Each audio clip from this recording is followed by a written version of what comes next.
Before we begin tonight's gentle true crime story, I'd love to know, where are you watching and listening from right now? And what time is it at the moment you're seeing this video? Feel free to share it in the comments. I always enjoy seeing our calm little community from all around the world. If you enjoy peaceful, slow-paced mysteries told with respect and care, please consider subscribing. It helps this channel continue creating relaxing stories for you, especially on quiet nights like this. This is the story of an investigation that began with a missing person's last call for help and stretched into a search through quiet dunes, hidden roads, and long, patient police work. Tonight, I will not rush you. We will move steadily, calmly, through facts, timelines, and the people whose names became part of a careful, difficult search. If you already know parts of the story, listen as we piece together how separate moments, calls, footprints, a discarded bag, led investigators to reconsider what they believed they knew. This is a reportive, research-led narration, intended to inform and soothe, not to provoke fear. Let the rain track beneath my voice become a steady companion as we begin. We begin in the spring of 2010 on a barrier island along Long Island's South Shore, where a 24-year-old woman's disappearance would trigger a wider inquiry. Her name was Shannon, and the last time she reached out, she was frightened and alone. The details of her final hours would be contested. What followed, however, would change how investigators searched the marshes and the roadside pockets along Ocean Parkway. In the months that followed, human remains were found in and around shallow dunes and wooded lots near Gilgo Beach, a place not far from the Atlantic, where a thin line of sand meets salt air and hidden thickets. Authorities would call the cluster of discoveries by a number of names. In public discussion, the phrase most often used was the Long Island or Gilgo Beach killings. We will move methodically, first laying out the timeline of discoveries and identifications. Next, introducing the victims not as headlines but as people whose lives mattered. Then exploring investigative steps, crime scene procedure, forensic science, and how modern genetic genealogy changed possibilities for identification. We'll examine what law enforcement released, what remained ambiguous, the disputes between officials and families, and how reporters and neighbors observed the search. Along the way, I'll try to keep our language calm and factual, avoiding speculation unless it's explicitly described as such, and always respectful of the families and communities affected. Let the rain sound you hear be a soft, steady tempo. Breathe deeply. We will proceed slowly. In the small, gated Oak Beach neighborhood on the night of May 1st, 2010, a call was placed to emergency services. The voice on the line, recorded and later transcribed, spoke of being pursued, of fear. The woman making that call, Shannon Gilbert, left a property around dawn and was seen attempting to find help from a nearby house. She ran from that door, then disappeared into the marshlands that straddle the narrow island. Her absence was the first of many threads that would later be woven into a broader investigative tapestry. Shannon had worked in escorting and occasionally advertised online. Her disappearance prompted searches in the immediate marshes and along the island's roads. The marshes here are deceptively serene by day and labyrinthine by night. Channels of reeds and mud, salt smell, uneven footing. Searchers combed these areas carefully after the report of her disappearance. 19 months later, in December 2011, human remains were located in a marsh near Ocean Parkway, not far from where Shannon had been last seen. That discovery intensified scrutiny of the larger area. From here, we will consider the documented sequence of discoveries. The Gilgo four sets of remains found close together in December 2010, and the additional remains found in March and April of 2011. We will also look at how investigators classified and compared the remains, and at the question that would follow. Were these deaths the work of a single offender, or did a cluster of tragedies happen to overlap in one remote stretch of coast? In the next section, we'll map those discoveries in time and place, drawing a careful, step-by-step timeline so the pattern becomes clear without sensationalizing the hardships the families endured. In December of 2010, 4 sets of human remains were discovered within a short distance of each other along a remote section of Ocean Parkway near Gilgo Beach. Investigators later referred to these four as the Gilgo Four. Their remains were located in shrubbery and sandy lots near the parkway. The proximity and arrangement raised immediate questions for detectives about whether a single perpetrator might be responsible. The four were later identified as Melissa Barthélemy, Maureen Brainerd Barnes, Megan Waterman, and Amber Lynn Costello. Each name corresponds to a life that preceded the haunting headlines. Friends, family members, people with histories beyond the limited facts widely known. The discovery of the Gilgo Four acted like a key turning a lock. Once the remains were found so close together, investigators widened their search area, reviewed missing person reports, and revisited cold cases where remains had been found in other places. Detectives issued public appeals.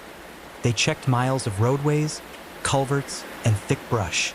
The scene processing emphasized containment of the area and careful evidence collection, with crime scene photographers and technicians cataloging items and map coordinates. Evidence preservation became vital, including bags, clothing fragments, and small personal items recovered nearby. In the following months, more remains would be located and the question of linkage would become central to how the case was understood. In March and April of 2011, investigators located additional remains in adjacent areas of Suffolk and Nassau counties. Some sets of remains predated the Gilgo Four in estimated time of death. Others were more recent. Among the additional discoveries were remains later associated with several names that investigators and families tried to connect to known missing person reports. The expanded collection of remains prompted law enforcement to coordinate searches over a wider geography, and different agencies, Suffolk County Police, Nassau County investigators, and federal forensic resources, became involved in evidence review and identification work. As search areas increased, so did the variety of questions. Were all the remains linked by manner or by perpetrator? Were earlier cases, including remains found before 2010, part of the same pattern? Investigators compiled comparison charts, timelines, and profiles. For families, each new discovery reopened wounds and raised hopes for answers. It was a period of extensive media attention, with reporters seeking clarity and community members watching as search teams moved quietly through sand and scrub, methodically marking grid points and examining disturbed earth. In the next section, we'll introduce some of the victims as people first, honoring their names and backgrounds rather than reducing them to case files. Behind each name is a life. Birthdays, relationships, work, brief wins, and long struggles. In discussing the victims, we will emphasize nuance and dignity. Some had family who searched for them for years. Others had been estranged or passed as unidentified for long periods. For many of the women later associated with the Gilgo discoveries, their lives included work as escorts or sex workers, and for some, problems with housing or substance use. These facts are not meant to judge, only to paint a fuller human portrait that explains why certain cases did not attract immediate attention and why identification proved difficult in many instances. We will briefly and respectfully sketch several stories. A young woman who grew up in a city suburb and dreamed of finishing school. Another who had a child she loved but struggled with steady employment. Another who had a circle of friends who described her as funny and caring. These are not exhaustive biographies, but they are deliberate attempts to return personhood to names that otherwise become shorthand in public discussion. By treating these as human stories, we hope to maintain the tone of respect the families deserve. In the next section, we'll continue with more individual sketches and how families navigated missing person systems. Continuing the portraits. Consider the mother who reported a daughter missing and spent years wondering. The friend who kept every voicemail. The neighbor who recalled ordinary days and small kindnesses. Identification was often delayed by the condition of remains, lack of initial matching to missing person reports, and the realities of forensic backlog. Modern techniques, dental comparisons, mitochondrial DNA, and ultimately investigative genetic genealogy would eventually help restore names to several victims. Each identification was a moment of closure mixed with new grief, evidence that science can ease the unknown but cannot erase loss. As we proceed, we'll also examine how investigators moved from human portraits to technical steps, how a cold case board looks, what evidence was prioritized, and which advances in forensics opened fresh avenues. Police and forensic teams treat each location as a system of potential evidence. At the Gilgo scenes, technicians photographed, cataloged, and preserved items that might otherwise seem insignificant. A fragment of fabric, a partial shoe, a small piece of jewelry. Establishing provenance, where and when an item was found, helped investigators place remains within a timeline. Forensic anthropology offered estimations of age and time since death. Taphonomy, the study of decomposition and environmental effects, guided the interpretation of how the marsh environment had altered remains and evidence. Chain of custody procedures were maintained to ensure that future testing could be validated in court. As forensic DNA methods improved in the 2010s and into the 2020s, investigators gained stronger tools. DNA extracted from bone fragments or trace material could be compared to missing person samples or entered into databases. Most recently, investigative genetic genealogy, matching DNA profiles to family trees built from public genealogy databases, has helped identify previously nameless victims. These methods are not instantaneous and require careful cross-checking with traditional investigation. In the next section, we'll look at how forensic advancement led to specific identifications and what that meant for active investigative lines. Between roughly 2019 and 2025, several previously unidentified remains connected to the Gilgo discoveries were matched to names using new DNA tools and genetic genealogy. These identifications often began with small, degraded DNA samples, which lab technicians amplified and sequenced, then compared to markers in public or law enforcement genealogy datasets.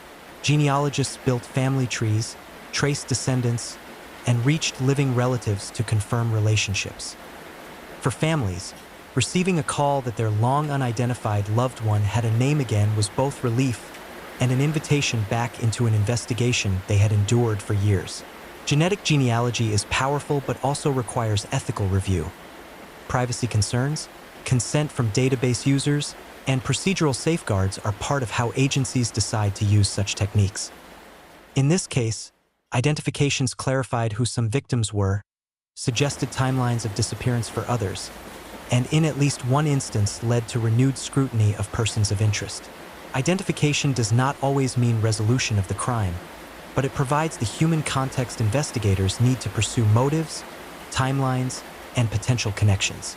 Next, we'll examine investigative leads, persons of interest, and how detectives narrowed in on suspects over time. Over years, investigators interviewed thousands of people, followed tips, and assessed possible links between different remains. In complex, long-running inquiries like this one, the list of persons of interest can grow and shrink as new data arrives. Detectives compared cell phone records, searched vehicle registrations, checked radar and traffic logs, and reviewed home addresses near where remains were discovered. Media attention both helped and complicated the search. Tips flowed in, some credible, others less so. Police publicly named persons of interest at times, while at other moments they withheld information to protect investigative integrity. A major development in recent years was the charging of a suspect in connection with multiple counts tied to some of the Gilgo deaths. This event marked a turning point in how the public and families perceived the case, but it did not close the entire investigation. Law enforcement emphasized that not all remains necessarily belonged to the same perpetrator, and that different cases could have distinct circumstances. In the next section, we'll summarize the notable public developments in criminal charges and court actions, while remaining careful to distinguish charged allegations from proven facts in court. In the mid-2020s, the case entered a new legal phase, with criminal charges brought in relation to some of the deaths. Such charges followed long technical work, DNA comparisons, genealogy links, and corroborating investigative material. Public filings and indictments outline specific counts and alleged conduct. However, charges alone are part of an ongoing legal process in which evidence must be tested in court. For listeners, it's important to remember the difference between an allegation and a conviction. Our narration will follow public records and reported charges, and will avoid conjecture about uncharged matters. At the same time, separate cold case identifications and arrests in related matters were reported in 2025, demonstrating that the forensic landscape is still changing. Identifications that once seemed impossible are now being made, and prosecutions are being planned with more forensic certainty. Yet many families still await answers, and some remains or circumstances have not been fully resolved. Next, we consider the media role, community reaction, and how coverage shapes public understanding without substituting for careful police work. High-profile investigations change the towns in which they unfold. Local residents recall police lights, grid searches, and the arrival of news crews. For families, media can be a mixed presence, helpful in generating tips but intrusive in reopening grief. Advocacy groups and bereaved families sometimes organize to keep attention on cold cases, seeking transparency and continued investigative energy. At Gilgo, the community along Ocean Parkway and Long Island at large felt both shock and sorrow. Vigils were held for the named victims. Volunteers organized searches for missing persons in nearby marshes. And public forums discussed safety for sex workers and the need for better reporting systems. Journalists have produced long features, documentaries, and investigative pieces that trace timelines, interviewed detectives, and profiled victims. Responsible reporting, fact-checked, respectful, can help by keeping cases visible and by explaining complex forensic terms to a public that wants clarity. In the next section, we'll examine how advocacy and policy questions emerged from the case, including conversations about victim vulnerability, law enforcement practice, and community supports for people at risk. The Gilgo investigation prompted questions about how missing person reports are handled, how jurisdictions coordinate, and how social vulnerabilities intersect with victimization. Advocates pressed for improved protocols so that missing persons who are estranged or part of marginalized populations are not deprioritized. Law enforcement agencies considered ways to improve inter-county communication and evidence sharing. The case also highlighted the value and limits of new forensic tools. While genetic genealogy can restore names, it does not by itself explain motive or bring immediate closure. Policy conversations also touched on public safety measures for sex workers, resources for addiction and housing, and how communities can reduce risk for people in precarious circumstances. These conversations are not policy panaceas. They are steady, incremental efforts to prevent future tragedies through better services, outreach, and protective options. In the next section, we'll look at notable investigative theories in the public domain and how researchers, detectives, and journalists approached possible patterns without overstating conclusions. Observers have proposed multiple theories about the cluster of deaths near Gilgo: a single serial offender, multiple unconnected killers, opportunistic crimes by different people, or older cases accidentally connected by discovery location. Evidence supports some links: proximity of discoveries, shared victim profiles, and temporal clustering, while other aspects remain ambiguous, like cause of death in certain bodies and whether dismemberment or concealment patterns point to one offender. Responsible analysis distinguishes correlation from causation. Just because several remains were found near each other does not guarantee a single perpetrator committed all crimes. Investigators used forensic timelines, telephone records, and travel histories to build patterns. Yet marsh environments alter remains, making precise timelines difficult. This reality forces caution. Public speculation can outrun facts. Our narration will emphasize the documented observations and clarify where experts have said evidence remains inconclusive. Coming up, a careful review of how investigators cross-check tips, match timelines, and create suspect lists. A major part of any long investigation is tip management. Thousands of calls and emails arrived in the Gilgo inquiry, and detectives employed triage, categorizing leads by credibility, corroborative detail, and the presence of verifiable facts. Good leads often contain distinctive, confirmable information: a vehicle description tied to registry records, a service call with timestamps, or phone pings that match a missing person's last known route. Less reliable tips are vague or recycled from media speculation. Detectives also run forensics against physical evidence, trace DNA, fibers, and electronics records to convert a tip into an evidentiary thread. Building a case requires both patience and the willingness to follow dead ends. Investigators document every interview, log chain of custody carefully, and prepare for the eventuality of court testimony. That work is slow and meticulous, far from the dramatic raids you see in fiction. In the next section, we'll consider the importance of community cooperation and what makes a lead genuinely useful.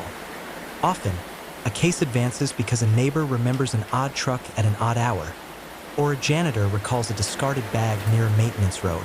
These small observations, when cataloged and corroborated, become crucial. Families and community members who maintain contact lists, preserve voicemails, and keep timelines of last contacts assist investigators in ways that no single lab test can replicate. The Gilgo case showed the value of neighborhood vigilance and the difference between public awareness and rumor. At the same time, community cooperation must be balanced with privacy and due process. False accusations can harm innocent people. Unchecked speculation can impede a fair investigation. Responsible civic participation means reporting credible observations to investigators and allowing professionals to evaluate them.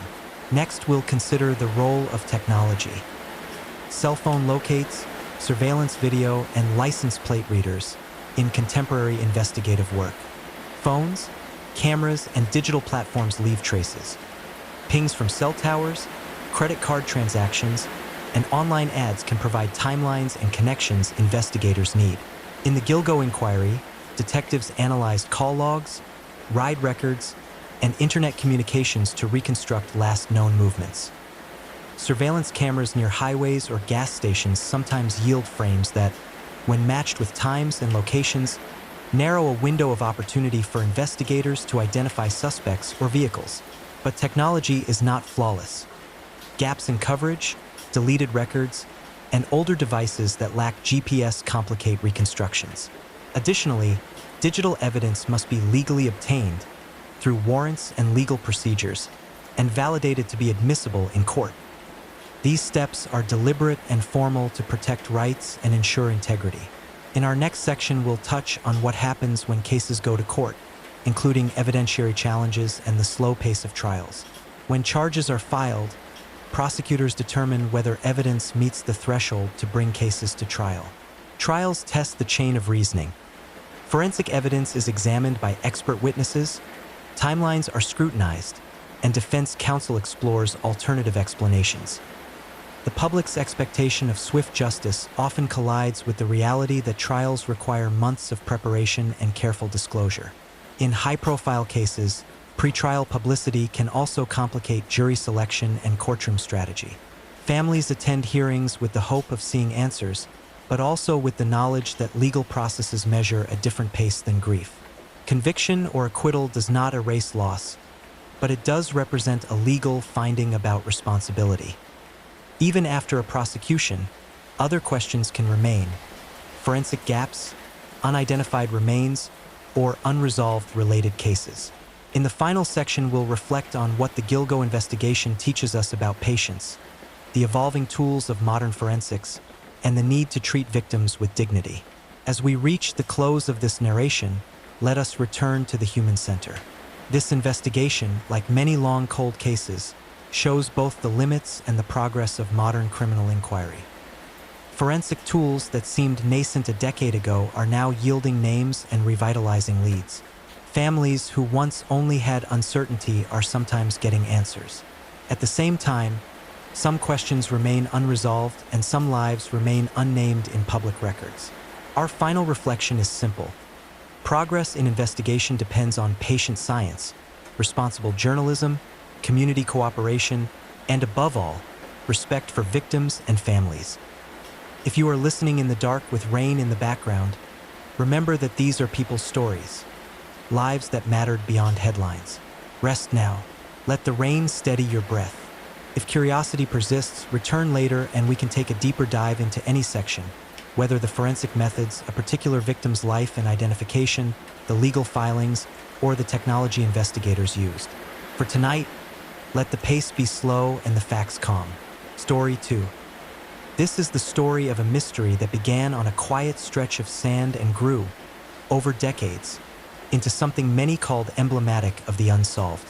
Tonight, we will move slowly, deliberately, through the facts that are known and the reasonable uncertainties that remain. We will avoid sensational language, and we will not linger on details that serve only to shock. The goal is clarity. To follow timelines, to name evidence, to track the investigative choices made, and to keep respectful focus on the human and scientific work that has steadily unfolded since 1948. On the morning of December 1st, 1948, a passerby found a man seated, apparently asleep, against a seawall at Somerton Park on the southern shore of Adelaide, South Australia. He was well dressed, wearing a suit and polished shoes. At first, the man was thought to be merely in need of rest. When he did not respond, news spread and police attended. Attempts to identify him by ordinary means, wallet, labels, personal papers, turned up nothing. He had no formal identity on him, no immediate clue that would connect him to family or a home. He was buried in a public grave as an unidentified man whose circumstances baffled officers. A few months later, investigators discovered a small scrap of paper hidden in a fob pocket of the man's trousers. On it were two words in Persian script transliteration, Tamam Shud, commonly translated as "it is finished" or "ended." The torn page was later linked to a copy of the Rubaiyat of Omar Khayyam. That book, when produced to police, also contained two elements that would drive decades of inquiry: a string of seemingly encoded letters and an inscription of a local telephone number. Both items became central threads in the early investigation and in public speculation thereafter. Other tangible pieces of the case included a suitcase found at Adelaide railway station months after the discovery and a reported connection, through the telephone number, to a local woman who came to be known in accounts of the case. For many years, these items were studied carefully but produced no conclusive identity. Medical officials at the time did not find obvious external injury. Theories about cause of death ranged widely, and some suggested cautiously that poisoning was possible, though no consensus emerged that proved either cause or agent beyond reasonable doubt. What makes this story enduring is a particular mix. The ordinary human questions, who was he? The literary and cryptic clues, a torn final page, a coded message, and the limits of mid-century forensics. Over the last 2 decades, as forensic methods have advanced, researchers applied modern techniques, including DNA from preserved material and investigative genetic genealogy, to revisit old evidence. In July 2022, a group of researchers announced a likely identification: that the Somerton man was Carl Charles Webb, an electrical engineer born in 1905. That finding relied on careful genealogical reconstruction from preserved biological samples, and it reopened some avenues of inquiry while reminding us that identification can answer the question, who, without automatically solving the question, how. In the sections to follow, we will lay out the timeline of discovery and evidence, introduce the people whose names appear in the files, explain the forensic methods applied over time, and trace how modern science altered the case's possibilities. We will be meticulous with dates and with what is demonstrable. Where interpretation exists, I will mark it as such. Keep the reins soft beneath my voice, breathe slowly, and we'll move forward step by step. On that early morning of December 1st, 1948, the discovery of the man at Somerton Park initiated what would become a meticulous and patient investigation. Passers-by first noticed him seated against the seawall, in a posture that seemed ordinary, almost peaceful. He wore a well-tailored dark suit, a white shirt, polished shoes, and a hat placed neatly beside him. At first glance, there appeared to be nothing unusual. But as police officers arrived, the man did not respond to gentle prodding or attempts to rouse him. He was, in fact, deceased. The quiet, serene environment contrasted sharply with the mystery that now enveloped the scene. Investigators immediately began a thorough examination of the body and the surrounding area. No identification was found. No wallet, no keys, no papers, and no personal items that could suggest his name or address. His clothing bore labels, but they offered little clue beyond standard retail sources.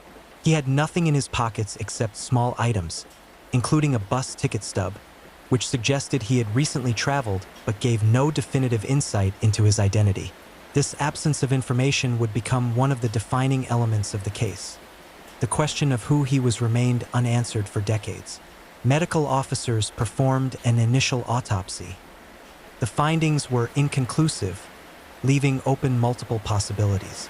There were no obvious external injuries, no signs of trauma that could explain death at first glance.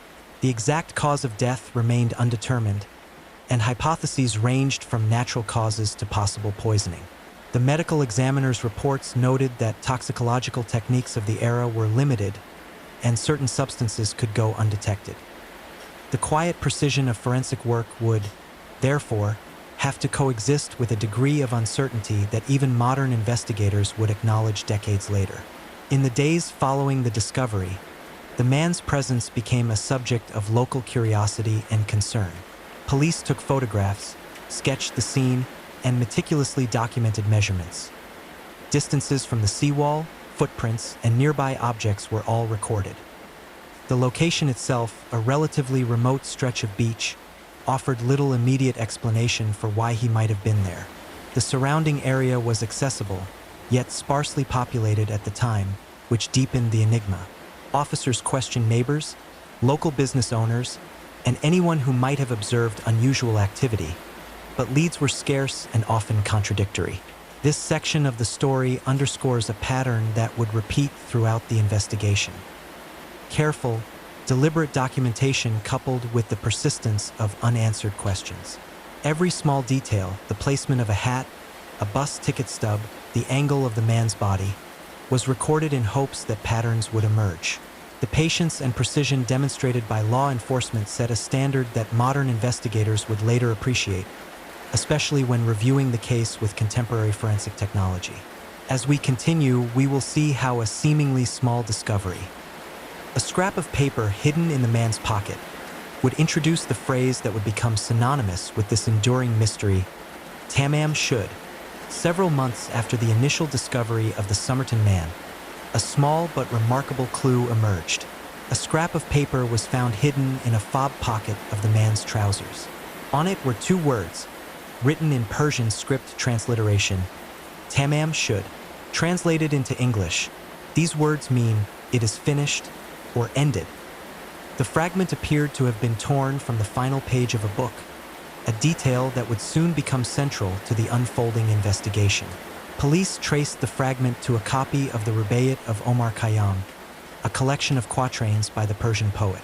The book itself had been discovered months later, discarded in the rear seat of an abandoned car near Glenelg, not far from the beach where the body had been found.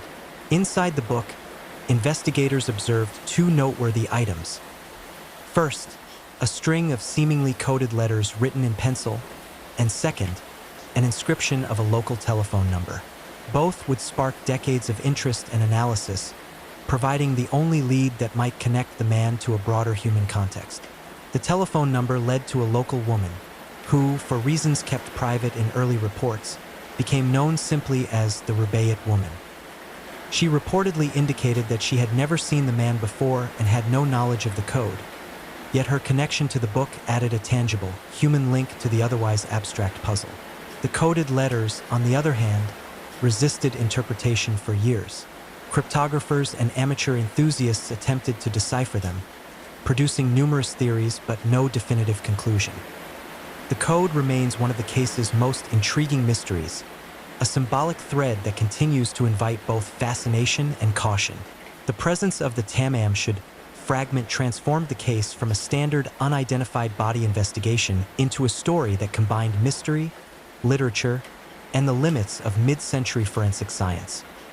It was no longer just a question of who the man was, but also why he had this book, why the page was torn, and why the code had been written in such an unusual manner. Investigators carefully documented the fragment's condition, its handwriting characteristics, and the ways it might link to other evidence. Every small observation was noted: paper thickness, pencil composition, and the way the fragment had been concealed in the fob pocket. This discovery also prompted a deeper cultural and literary inquiry. Police and researchers examined the Rubaiyat of Omar Khayyam in its various editions, studying translation differences and historical usage, seeking potential connections between the text and the man's personal background. While the book itself was of significant interest, the primary focus remained on concrete investigative leads. handwriting comparison, tracing book editions in Adelaide at the time, and attempting to determine whether the code had practical meaning or was merely personal notation. The Tamam should scrap illustrates the combination of patience, observation, and scholarly inquiry that defines this case. Each element, the fragment, the book, the coded letters, was a doorway into further investigation. They reminded authorities and researchers alike that small details, carefully preserved and analyzed, can sometimes be the bridge between anonymity and identification. As we continue in the next section, we will explore the discovery of the suitcase at Adelaide railway station and how it became a critical piece in piecing together the Somerton man's final movements. Several months after the discovery of the Somerton man and the identification of the Tamam Shud fragment, a suitcase was found at Adelaide railway station, abandoned and containing personal effects that added new layers to the investigation. The suitcase itself was unremarkable at first glance. A standard travel bag, worn slightly with age. Inside, investigators found neatly folded clothing, including shirts, pants, underwear, and personal items carefully arranged. What was unusual, however, was the absence of identification tags or labels that could directly connect the items to the deceased. In many ways, the suitcase reflected the same mystery as the body itself. Ordinary objects, meticulously maintained, yet offering few answers. Authorities documented each item carefully. They recorded brand labels, stitching patterns, and even subtle wear marks on fabric and leather. Investigators noted that the clothing was of high quality, suggesting that the owner had an ordinary but stable life, capable of purchasing and maintaining decent attire. No receipts, letters, or tickets were found that could provide a timeline for his movements. This meticulous cataloging set a precedent for the case. Even mundane details were potentially significant in constructing the man's final hours. The suitcase's discovery raised additional questions. Was it intentionally left at the railway station? Had the man traveled alone, or had someone else placed the luggage there? These questions prompted further inquiries into train schedules, station logs, and local witnesses. Investigators worked to determine whether the suitcase could be traced to recent purchases or a nearby residence, but in the absence of direct identifiers, the process relied heavily on observation, deduction, and the patient review of circumstantial evidence. In tandem with the suitcase investigation, forensic analysis of the body and belongings continued. Mid-20th century toxicology methods were applied, though they were limited by the era's technological constraints.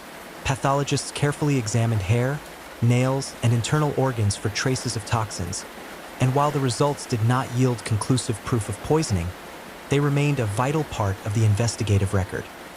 Clothing and personal effects were examined for fibers, threads, and other minute traces that could indicate location, handling, or connection to other evidence. Every detail was documented, stored, and preserved, allowing future investigators to revisit the materials with more advanced techniques. The suitcase, like the Tamam Shud fragment, illustrates the careful, methodical nature of the early investigation. At each step, authorities recorded observations with precision, aware that even small objects could later provide crucial insight. It also demonstrates the case's broader challenge. Every clue led to more questions, not immediate answers. Investigators were working against time and environmental exposure, attempting to extract meaning from a body, personal effects, and a fragment of torn paper, objects that together suggested intentionality, yet resisted clear interpretation. As we move into the next section, we will consider the coded letters found within the rubaiyat, explore attempts at decipherment, and examine how these linguistic mysteries deepen the case while highlighting the limits of contemporary and modern investigative methods. One of the most enduring elements of the Somerton Man case is the coded message discovered inside the copy of the rubaiyat of Omar Khayyam. Written in pencil on the blank pages at the back of the book, the string of letters appeared to form an enigmatic sequence. Investigators and cryptographers alike were captivated, as the message seemed intentional, yet its meaning remained obscure. Despite decades of study, no universally accepted translation or interpretation has emerged, which only deepened the sense of mystery surrounding the case. From the earliest reports, police recognized the code as unusual. The The letters did not correspond to known abbreviations, cipher systems, or linguistic patterns familiar to contemporary cryptographers. Experts attempted a variety of approaches: substitution ciphers, numerical correlations, and even complex polyalphabetic systems. Amateur codebreakers, inspired by wartime cryptography successes, also offered interpretations, though none could be verified with certainty. This uncertainty meant that the code functioned less as an immediate clue and more as a tantalizing puzzle, one that would capture public imagination for decades. At the same time, investigators considered practical, human explanations. Could the code represent initials, an address, or a shorthand system known only to the man? Was it a private mnemonic device, meaningful only to its author? These hypotheses were carefully documented, though none provided a definitive connection to identity, location, or motive. The methodical recording of the code, alongside photographs and sketches, ensured that the evidence would remain intact for future analysis, allowing later investigators to revisit the symbols with modern techniques, including computational analysis and forensic linguistics. The coded letters also inspired broader investigative theories. Some suggested that the man had been involved in espionage, citing the post-war context of 1948 and the cryptic nature of the message. Others speculated about personal secrecy, private matters, perhaps romantic or financial, that he had recorded only for himself. While these theories remain unproven, they illustrate the challenge investigators faced: interpreting context without assumptions and differentiating between verifiable fact and conjecture. Every theory required careful consideration, but the evidence could neither fully support nor entirely refute any single scenario. The persistence of the code emphasizes the broader theme of the Somerton Man investigation: patient observation over sensationalism. Investigators recognized that the meaning of the letters might never be known, yet they preserved, cataloged, and studied the material with extraordinary care. This approach exemplifies a hallmark of responsible investigation: collecting evidence meticulously and resisting the impulse to jump to conclusions, even in the face of public curiosity and intense speculation. As we continue to the next section, we will examine the link between the coded message and the local telephone number found in the Rubaiyat, and how this connection led to interactions with a woman whose involvement would shape public awareness of the case. We will also explore how early investigative theories evolved in response to these discoveries, establishing the framework for decades of methodical, patient inquiry. Alongside the coded letters in the Rubaiyat of Omar Khayyam, investigators noted an additional, potentially significant clue: a telephone number handwritten within the book. This number, later traced to a local woman in Adelaide, became a central point of contact in the investigation and has remained a topic of interest in both historical records and public discussion. She came to be referred to as the Rubaiyat woman, a neutral title that preserves privacy while acknowledging her connection to the case. Police interviewed the woman carefully, documenting every detail of their conversations. She reported that she did not recognize the Somerton Man and had no knowledge of the coded letters. Nevertheless, her proximity to the evidence, whether through casual possession of the book or indirect association, added a human link to the otherwise anonymous figure. Her cooperation exemplified the quiet patience and diligence of early investigators, who recognized that even small, seemingly tenuous connections could provide insight when analyzed alongside other evidence. Investigators sought to understand the significance of the phone number. Could it have been an address, a contact for help, or simply an acquaintance? Every hypothesis was considered methodically. Police checked directories, cross-referenced listings, and examined local records to determine whether the number could lead to further information about the man's movements or identity. At the same time, they maintained a careful balance, respecting the privacy of individuals while following leads that might help solve the mystery. The interaction with the Rubaiyat woman also raised broader questions about the man's social and personal connections. Was he part of a network or community unknown to authorities? Did the book and its inscriptions suggest personal communication, or were they remnants of solitary habits? These questions underscored a recurring theme in the investigation: the challenge of interpreting personal artifacts without imposing assumptions. Every statement, every observation, was documented for future review, ensuring that subsequent investigators could trace reasoning, verify facts, and build upon prior work. This portion of the investigation highlights the importance of human context in unsolved cases. While physical evidence, the body, the clothing, the book, and the code, remains central, interviews and personal interactions provide perspective. They reveal the social environment in which events occurred and allow investigators to explore potential explanations for why objects and information were where they were found. In the Somerton Man case, such connections offered hints, however subtle, that helped shape the broader picture of his final hours and potential life history. As we move to the next section, we will examine the autopsy findings, medical observations, and early forensic hypotheses. We will consider how mid-20th century methods informed investigators, the limitations they faced, and how careful recording of observations laid the groundwork for modern reanalysis. This section will emphasize the meticulous, patient approach that defines the Somerton Man investigation, providing insight into the science of the era and the enduring pursuit of answers. Following the discovery of the Somerton Man and the subsequent clues, a comprehensive autopsy was conducted by medical authorities. The primary aim was to determine the cause of death, estimate the time of passing, and uncover any physical evidence that could guide the investigation. From the outset, the process was carried out with methodical precision, in accordance with mid-20th century forensic standards. Observers would later note the careful documentation of findings, which proved essential for later researchers who revisited the case with more advanced techniques. The initial examination revealed a man in generally good health, well-nourished, and without visible external injuries. No wounds, bruises, or fractures were present, which eliminated the possibility of trauma as a clear cause of death. Internally, examinations did not reveal obvious pathology, though subtle physiological clues were recorded meticulously. Investigators considered a variety of scenarios, including natural causes, accidental exposure, and poisoning. At the time, however, limitations in toxicology meant that certain substances could not be detected, leaving a degree of uncertainty regarding chemical or environmental agents. Medical officers paid particular attention to the body's posture and clothing.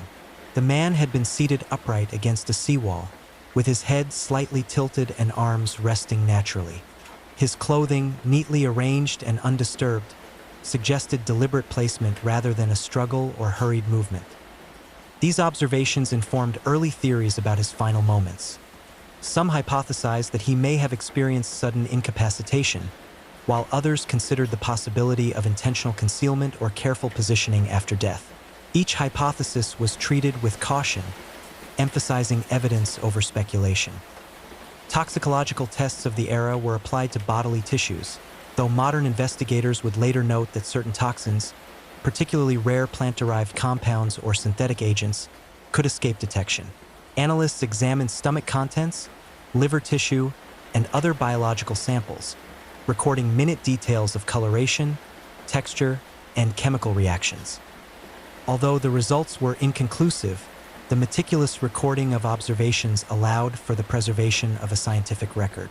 This preserved evidence would become invaluable decades later, when advanced methods, including DNA analysis and modern toxicology, could reassess the materials. Beyond chemical analysis, the autopsy also involved comparative measurements and anthropological observation. The man's height, weight, bone structure, and facial features were documented in detail, providing a physical profile that could be cross-referenced against missing person reports. Photographs and plaster casts of certain features were created, ensuring that future investigators could review the evidence even if the body were no longer available.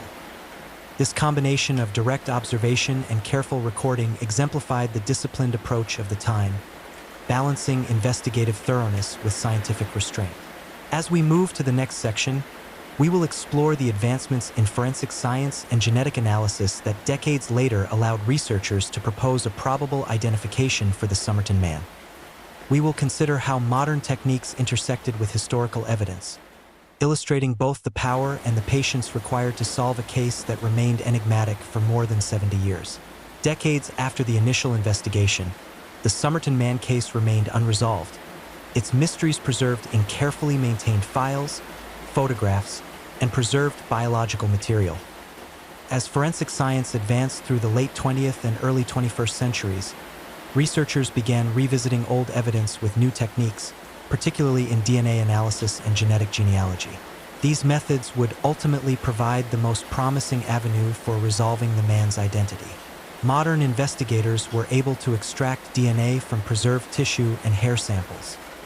Despite the challenges posed by the passage of time and environmental degradation, laboratories succeeded in creating a genetic profile of the deceased.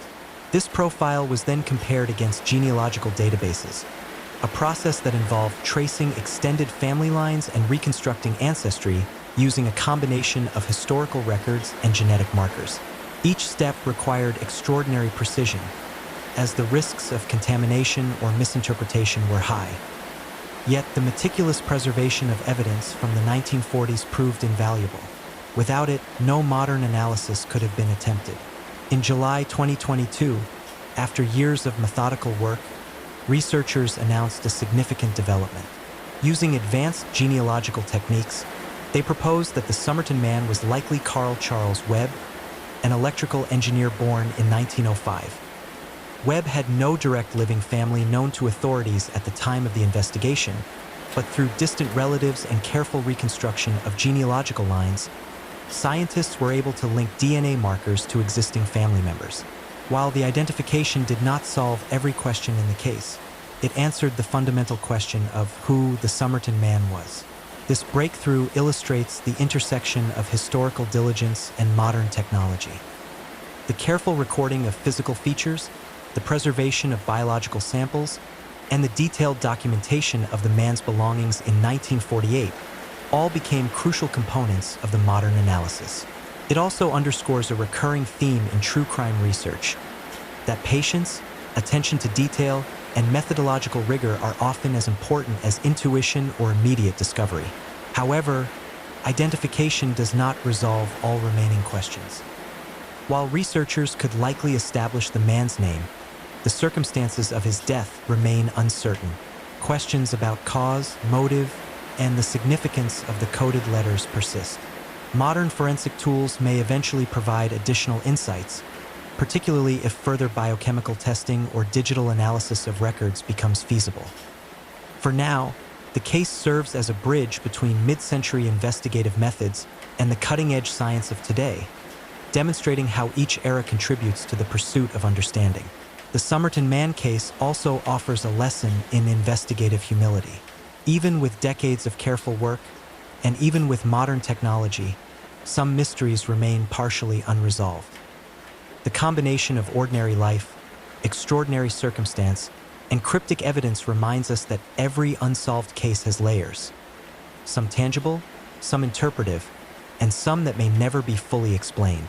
As we move to the next section, we will explore the broader implications of the case, including public fascination, media coverage, and the ways that literature, science, and meticulous observation have intersected to preserve its story for generations. The Somerton man case, also known as the Tamamshud mystery, captured the public imagination almost immediately. Even as investigators worked quietly to document evidence and pursue leads, newspapers and radio broadcasts circulated reports of the unidentified man, his enigmatic circumstances, and the mysterious scrap of paper found in his pocket. The combination of an unknown identity, a cryptic message, and a seemingly ordinary body created a story that was compelling without needing exaggeration. A true puzzle that invited curiosity rather than sensationalism. Early media coverage focused primarily on facts: the discovery of the body, the lack of identification, and the presence of the Tamamshud fragment. Headlines emphasized mystery rather than horror, aligning with the understated tone of the investigation itself. Over the years, as the case remained unsolved, the story grew in public awareness through magazines, television programs, and eventually documentaries. Each retelling highlighted different aspects: the cryptography, the Rebate connection, the suitcase, and later, the emerging forensic techniques. Importantly, these stories maintained a balance between fascination and respect for the human life at the center of the mystery. Public interest also inspired amateur researchers, historians, and cryptography enthusiasts to examine the case. Letters were sent to police, Independent analyses were published, and online forums emerged as spaces for discussion. While these efforts varied in rigor, they demonstrate a broader phenomenon, that enduring mysteries invite collective inquiry and sustained engagement. The Tamamshud case, in particular, became a template for respectful curiosity, illustrating how ordinary citizens could contribute to understanding historical events through careful observation and sharing of insights. Cultural references soon followed. Books, podcasts, and artistic works invoked the Somerton Man as a symbol of enigma and unresolved history. The case became shorthand for mysteries where evidence, science, and human observation intersected, highlighting the delicate balance between facts and interpretation. Even within literature and storytelling, the Tamamshud fragment served as a motif for endings, transitions, and the unknown, a reminder that some stories resist closure while continuing to inspire reflection. The case's longevity also reflects advancements in forensic science and societal interest in historical investigation. Each new technique, from toxicology to genetic genealogy, renewed attention on the Somerton Man, reminding the public that meticulous investigation can bridge decades. Rather than fading into obscurity, the story persisted because of careful record-keeping, patient analysis, and public engagement that respected both the mystery and the man at its center. The patience and methodical work of police officers, forensic experts, and genealogists reinforced a broader lesson: that some mysteries are resolved not quickly, but gradually, through persistence, collaboration, and attention to detail. As we approach the final section, we will consider the lessons and reflections the Somerton Man case offers. We will explore what this story teaches about patience in investigation, the value of preserving evidence, and the enduring human fascination with mysteries that combine ordinary life with extraordinary circumstances. This conclusion will bring together the threads of history, science, and human observation, offering a calm and reflective close to the story. As we reach the conclusion of this exploration into the Somerton Man, or the Tamamshud mystery, it is important to pause and reflect on what this story teaches us. Beyond the cryptic letters, the anonymous figure, and the decades of unanswered questions, the case exemplifies the power of careful observation, meticulous documentation, and patience in investigation. Each small action taken by investigators, the precise cataloging of belongings, careful autopsy procedures, and preservation of biological evidence, created a foundation for future breakthroughs, illustrating that even the smallest details can be vital in understanding a complex mystery. The Somerton Man also reminds us of the interplay between human curiosity and scientific method. Public interest, inspired by the enigmatic nature of the case, helped preserve the story in collective memory, while advances in forensic science and genetic genealogy allowed modern investigators to propose a likely identification. This duality, human fascination and scientific rigor, highlights how mysteries can endure across generations and how methodical work eventually brings clarity, even if not all questions are answered. The case demonstrates that unresolved puzzles do not diminish human inquiry. Rather, they encourage deeper investigation, reflection, and creative problem-solving. Another lesson emerges in the realm of respect for privacy and ethical investigation. The Rebeyat woman, the distant relatives identified through genealogy, and the Somerton Man himself all remind us that investigations involve real lives and must balance curiosity with empathy. Responsible reporting, careful analysis, and ethical handling of evidence preserve dignity, even when the case itself is extraordinary. In true crime storytelling, this approach allows us to honor the people involved while exploring intriguing mysteries. From a broader perspective, the Tamamshud case illustrates the limits and possibilities of knowledge. While modern science has provided answers to some questions, particularly identity, many aspects, such as the exact circumstances of the man's death, remain unresolved. This uncertainty encourages humility in both investigators and audiences. It teaches us that some mysteries are layered. Some questions may be answered definitively, others only partially, and a few may remain forever elusive. Yet even partial understanding can illuminate human history, scientific progress, and the enduring curiosity that drives us to explore the unknown. Finally, the story of the Somerton Man encourages a quiet appreciation for patience and persistence. From the careful officers of 1948 to modern genealogists, the case shows how sustained effort, respect for detail, and thoughtful analysis can bridge decades. It also reminds us, in a more personal way, to value observation and reflection in our own lives, noticing what might otherwise be overlooked, and appreciating that sometimes answers arrive slowly, but they arrive. As we close this exploration, allow the rain softly falling in the background to accompany a sense of calm reflection. The Somerton Man's story is one of mystery, meticulous inquiry, and enduring fascination. Though not every question has been answered, the pursuit of understanding demonstrates the power of patient investigation and careful study. And in that pursuit, we find the quiet legacy of a case that continues to intrigue, teach, and inspire.